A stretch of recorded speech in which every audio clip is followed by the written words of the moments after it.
E aí pessoal, aqui quem fala é André Cadori e esse é o About Money. E antes de começar o vídeo, quero pedir o seu like e também a sua inscrição aqui no nosso canal, caso você ainda não seja um inscrito. E nesse vídeo, mais uma vez, estarei trazendo trechos de grandes investidores.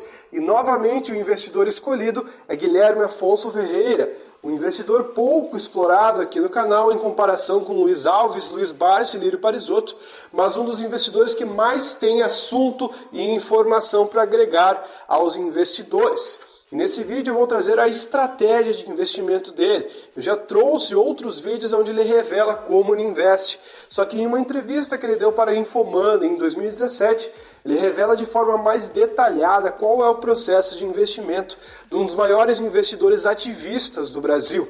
O problema do investidor ativista é que nós, pequenos investidores, meros mortais, os investidores pessoas físicas do Brasil, não têm a capacidade de ter tantas ações da companhia para participar do conselho e tomar decisões. Para você conseguir fazer isso, você tem que ser um grande investidor e ter muito poder de compra nas ações. Então é muito difícil você replicar a estratégia de um mega investidor como Lírio Parisotto, Luiz Barsi, Luiz Alves e o próprio Guilherme Afonso Ferreira, que conseguem atingir uma posição tão grande na empresa que podem dar os seus palpites e participar da mesa do conselho tomando as decisões.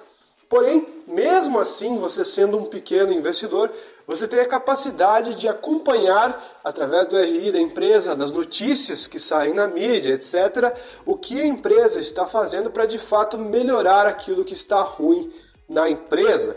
Então você pode acompanhar e a partir de cada notícia, de cada resultado, decidir se você avança no projeto ou desiste do projeto. E se todos os pequenos investidores fizessem isso, certamente eles teriam muito mais segurança para investir em momentos de crise e se manter posicionados no projeto e nas ações.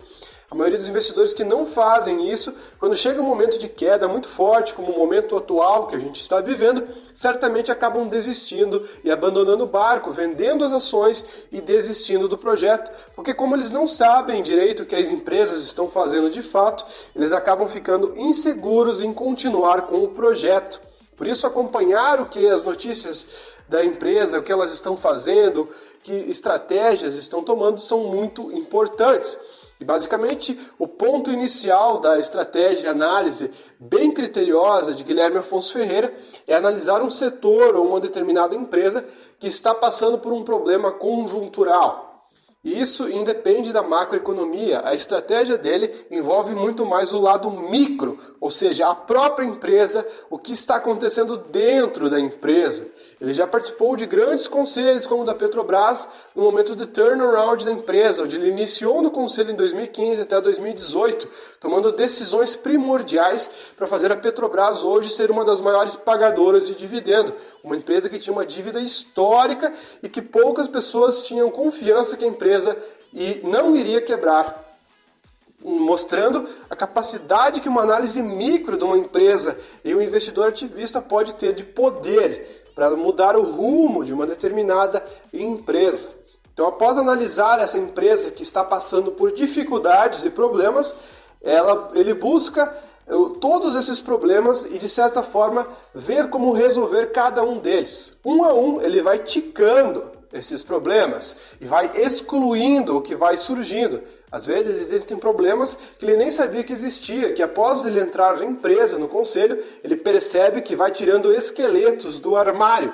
Por isso, o investidor pequeno às vezes fica à mercê, porque não sabe o que está acontecendo na empresa e no mercado e não sabe que decisões tomar, porque mal sabe ele dos problemas que estão envolvidos em alguma empresa. Assim como existem empresas que as fake news tomam conta e a empresa está numa situação perfeita, mas o mercado penaliza a empresa por motivos irracionais. Então, estando dentro da empresa, a força de Guilherme Afonso Ferreira e o objetivo dele é justamente analisar todos os problemas da empresa, resolvê-los um a um, após resolvido, mostrar para o mercado que aquela situação de dificuldade que existia não existe mais. Então, além de melhorar a empresa, o mercado tem que perceber que a empresa está melhorando. Juntamente com isso, o preço das ações vai subir e ele vai ganhar muito dinheiro, por ele estar acumulando ações e participando de conselhos de empresas onde o preço estava bem lá embaixo, sendo bem penalizado pelo mercado. Então, é uma estratégia muito difícil que poucos investidores podem fazer, mas muito certeira, porque você sente que tem o poder de ajustar a empresa por estar fazendo parte do conselho. Já que a gente não tem esse poder, o interessante é a gente investir e acompanhar a fundo dentro do nosso mundinho e do acesso à informação que a gente tem. Existem setores muito mais fáceis de investir, às vezes é melhor a gente simplesmente investir em empresas que não tem problema do que tentar investir em empresas de turnaround. Empresas de turnaround são destinadas para grandes investidores que têm esse poder de atividade.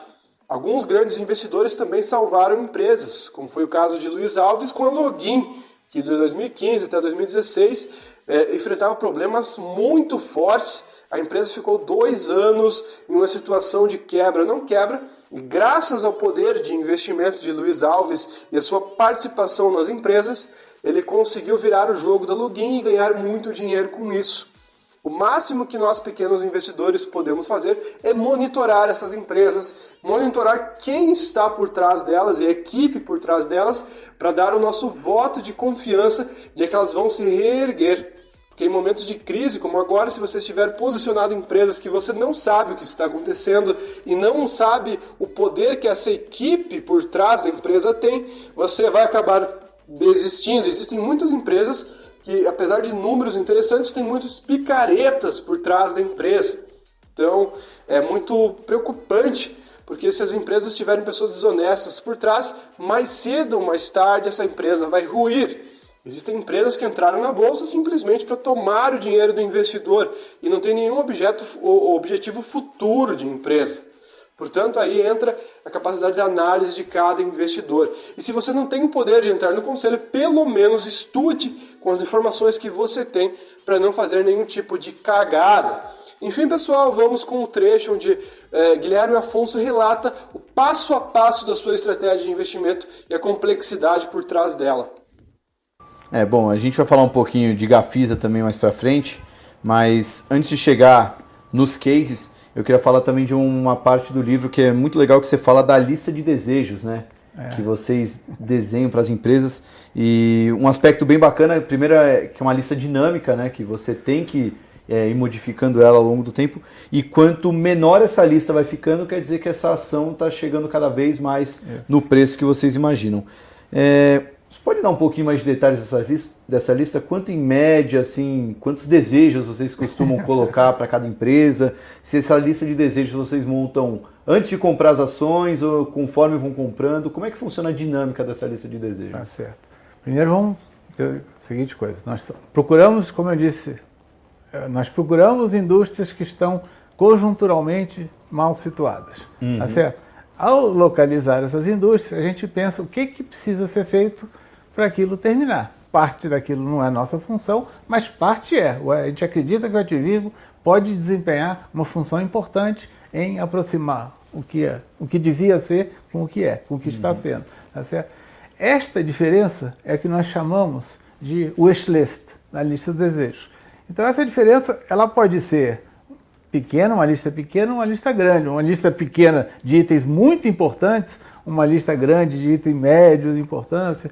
Então, esses nomes todos, essas definições, wishlist, nós viemos dar muito tempo depois de começar a praticar, tá certo? Na verdade, o que a gente chegava nas empresas, entendia, tentava entender, só a gente chegava, era um namoro, que a gente comprava um pouquinho, entendia mais um pouquinho, comprava mais, até o dia que a gente tinha alguma chance de dar algum palpite. Esta chance, ela ia se traduzindo num wishlist que muitas das vezes era mental. Eu sabia o que precisava, sei lá, eu vou contar um caso, porque eu não... Eternit, foi um movimento para nós importante. E havia aquela desconfiança, aliás, que perdura até hoje, que a questão do amianto é uma questão muito grave que o mundo condenou. E nós estávamos vendo algumas coisas diferentes. Então, certamente, tentar fazer com que o mercado entendesse qual era a situação verdadeira da questão do amianto era parte do nosso wishlist. E não tinha muito a ver com a empresa, tinha a ver com outras coisas, tá certo? Mas atitudes da empresa podiam levar aquele item a gente poder criticar. E ticar, então também é outra fantasia que eu faço, é ticar cada item da lista de desejos é uma forma de ir eliminando. Como a lista é dinâmica, às vezes, ao ter contato com a empresa, a gente percebe outras questões que precisam ser modificadas e que não estavam na nossa cabeça originalmente. Ou às vezes a gente percebe coisas tão graves que nos leva a abandonar o projeto. Ou seja, não tem jeito. Ainda sobre o wishlist, vocês têm um processo bem criterioso, né, de analisar as ações. Né? Primeiro, alguém levanta uma ideia, aí vocês pedem uma análise que perdura um mês. Passado esse um mês, a análise estando viva e sendo aprovada, tem mais um mês de uma análise mais aprofundada para a partir daí vocês começarem a namorar a ação, comprando aos poucos. Ou seja, nada é feito antes de 2 meses e meio. Então, em virtude disso, vocês não trabalham com muitas ações na carteira, né? Vocês devem trabalhar com uma média de o quê? Umas 10, 15 ações? Não, 10 já é bastante. Eu gostaria que fossem 5. Na verdade, segundo Warren Buffett, quanto mais ações você tem, menos você tem certeza das coisas. Menos você sabe das coisas. Se soubesse de uma só, se eu soubesse exatamente o que ia dar. Então, quanto menor a lista, na minha opinião, melhor está a sua capacidade de resolver essas coisas. É que você não tem certeza desde o primeiro momento. E você citou 2 meses.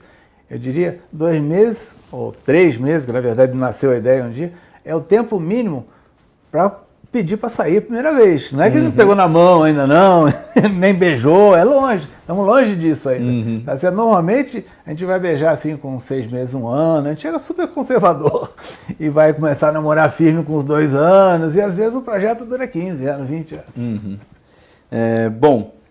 E até indo em linha com isso, né, você... Pelo seu perfil no livro, dá para perceber que você é um cara 100% renda variável, né? Tem aquela cabeça de investidor de bolsa, que acho que vai muito em linha com o leitor do Infomoney. Então, se eu te perguntar se é momento de bolsa, você vai falar que sim, acho que em qualquer momento da vida, né?